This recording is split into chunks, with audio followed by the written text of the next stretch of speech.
सूरज को हुक्म नहीं करता कि इसके आंगन में रोशनी नहीं फैलानी, चांद को नहीं रोकता कि तेरी किरणें इसके वेड़े में नहीं पड़नी चाहिए, बल्कि अल्लाह जब किसी से नाराज होता है सजदों की तौफीक छीन लेता है। सजदों की तौफीक छिन गई तो फिर समझो अल्लाह नाराज है, अल्लाह राजी नहीं है। और अगर सजदों की तौफीक नसीब हो जाए, किसी ने वासफ अली वासफ मरहूम से पूछा था कि कैसे हमें पता चलेगा कि हमारी नमाज कबूल हो गई है, तो उन्होंने कहा था एक नमाज के बाद दूसरी अता हो जाए तो समझ लो पहली कबूल हो गई है।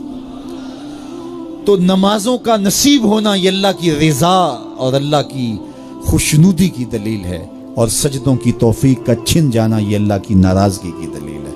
मैं और आप देखें कि हम कहाँ खड़े। देखिए दौलत तो कुफार को भी मिलती है, अल्लाह दौलत उसे भी देता है जिससे राजी है, उसे भी देता है जिससे नहीं राजी, लेकिन सजदों की तौफीक उसे ही देता है जिस पे वो राजी है। तो पंज गाना नमाज शियारे जिंदगी बना लीजिए, नमाज कज़ा ना होने पाए। कयामत के दिन बेनमाजी उस सफ में खड़ा होगा जिस सफ में नमरूद खड़ा होगा, जिस सफ में हामान खड़ा होगा, कारून खड़ा होगा, शद्दाद खड़ा होगा। मुझे बताइए हम में से कोई ये गवारा करता है हम उस सफ में खड़े कर दिए जाएं जहां दुश्मनाने खुदा खड़े हों? आज कोई नमाज पढ़े या ना पढ़े, हशर के दिन हुक्म होगा कि अल्लाह के हुजूर सजदा करो। हर कोई सजदा करना चाहेगा, जो नहीं पढ़ता वो भी करना चाहेगा, लेकिन बेनमाजी की कमर अकड़ जाएगी, वो आरजू रखने के बावजूद सजदा नहीं कर पाएगा। कुरान बताता है कुछ लोग जहन्नम को धकेले जा रहे होंगे, उन्हें कुछ लोग पूछेंगे मा सलकाकुम फी सकर, तुम जहन्नम को क्यों जा रहे हो, क्या हुआ तुम्हें? तो वो जवाब में क्या कहेंगे, लम नकु मिनल मुसल्लीन, हम नमाज नहीं पढ़ा करते थे। सबसे पहला हिसाब कयामत के दिन जो बंदे से लिया जाएगा वो नमाज का लिया जाएगा। पहला सवाल बंदे से ये होगा। यार चिड़ियां भी रब की तस्बीह बोलें और अशरफुल मखलूकात सोया रहे।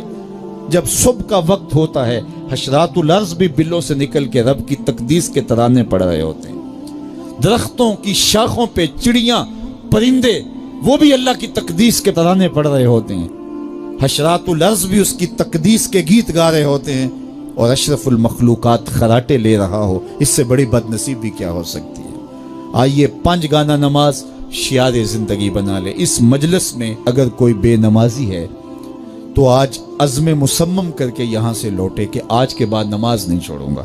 और अगर आप पंज गाना नमाज की आदत रखते हैं तो आपको मुबारक हो, लेकिन ये अज़्म करके जाइए अपने घरों में, अपने अज़्ज़ा व अक़रबा और अपने दोस्तों में इस जोर से तलकीन और ताकीद करेंगे नमाज की कि वो पक्के नमाजी बन जाएंगे।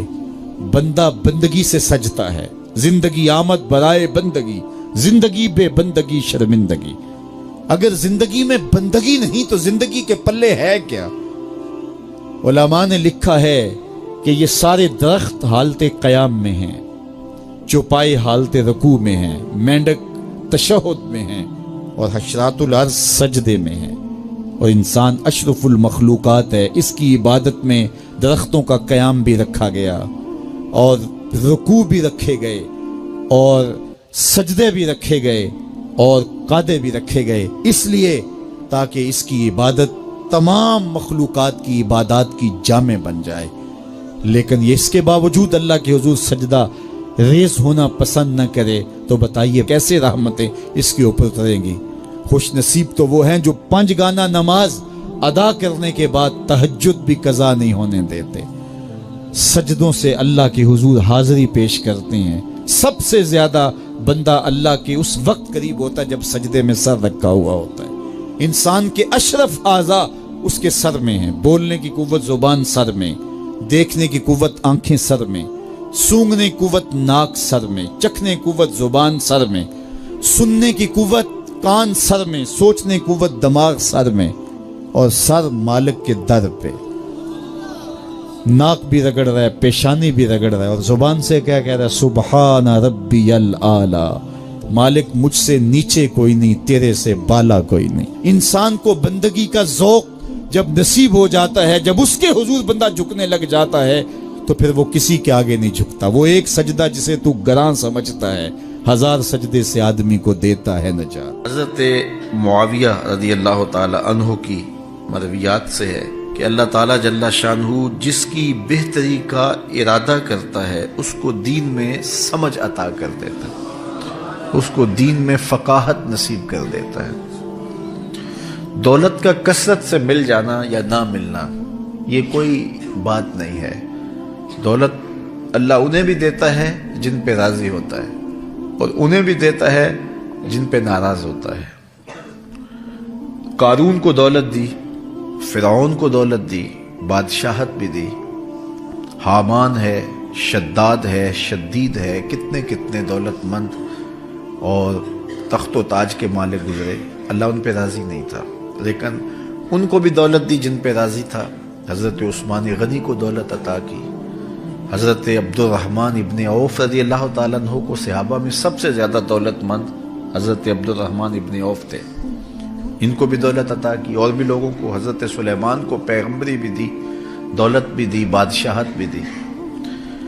تو دولت وہ اسے بھی دیتا ہے جس پہ راضی ہوتا ہے، اور دولت اسے بھی دیتا ہے جس سے راضی نہیں بھی ہوتا، لیکن فقاہت فی الدین، دین کی سمجھ صرف اسے دیتا ہے جس پہ راضی ہوتا ہے۔ تو جس کو دین کا فہم دے دیا گیا، دین کی سمجھ دے دی گئی، اللہ تعالیٰ اس پہ راضی ہے۔ جس کی بھلائی چاہتا ہے، جس کی بہتری چاہتا ہے، اس کو اللہ تعالیٰ جل شانہ دولت دین دے دیتا ہے اور دین کی سمجھ عطا کر دیتا ہے۔ حضور علیہ الصلوۃ والسلام کا ایک اور فرمان سن لیجئے، جو ایسے راستے پہ چلا جس میں وہ علم کی تلاش کرتا تھا، جو علم طلب کرنے کے لیے کسی راہ کا مسافر ہوا، سہل اللہ لہ بہ طریقا الی الجنہ، تو وہ جنت کے راستے پہ چلا، جتنے قدم اٹھاتا ہے وہ جنت کی طرف قریب ہوتا چلا جاتا ہے۔ تو راہ علم کے سفر میں اللہ نے اتنی برکتیں رکھی ہیں۔ حضرت سلیمان علیہ السلام کو اللہ نے اختیار دیا، یا دولت لے لو، یا بادشاہت لے لو، یا پھر علم لے لو، ان تین چیزوں میں اللہ نے ان کو ایک چیز اختیار کرنے کا اختیار دیا، یا دولت لے لو، یا بادشاہت لے لو، یا علم لے لو۔ انہوں نے کہا مالک مجھے علم دے دے۔ کہا اچھا تو نے علم کو اختیار کیا، دولت اور بادشاہت اس کے صدقے دے دی۔ ایک زمانے میں ایک ملک نے دوسرے ملک پر قبضہ کر لیا، تو جو بادشاہ وقت تھا اس کو گرفتار کر لیا۔ تو جب گرفتار کر کے دربار میں لایا گیا تو وہ جو دوسرے ملک کا محکوم بادشاہ تھا وہ سامنے کھڑا ہے، تو اس نے اس کو کہا کہ میں بھی چونکہ بادشاہ ہوں اور تم بھی اس سلطنت کے شہنشاہ رہے ہو، تو میں تمہیں قتل نہیں کرتا، تمہیں معاف کرتا ہوں، اور اب اس ملک میں تمہیں کوئی عہدہ دینا چاہتا ہوں، اب تم بتاؤ تم کون سا عہدہ قبول کرو گے۔ اب ہمارے حکمران ہوتے ہیں وہ کہتے ہیں وزیر خزانہ لگا دو، لیکن اس نے کہا مجھے معلم لگا دو، مجھے ٹیچر لگا دو۔ تو وہ بادشاہ ہنس پڑا، کہنے لگا پھر دوبارہ بادشاہی چاہتے ہو؟ تو یہ بادشاہی ہے، یہ شہنشاہی ہے۔ تو جو راہ علم پہ چلا وہ جنت کے راستے پہ چلا، اللہ اس کے لیے جنت کی راہیں بھی آسان کر دیتا ہے، اور دنیا پہ بھی اللہ تعالیٰ اس کو عزتوں سے نوازتا ہے۔ تعلیم و تعلم کا جہان حقیقی جہان ہے۔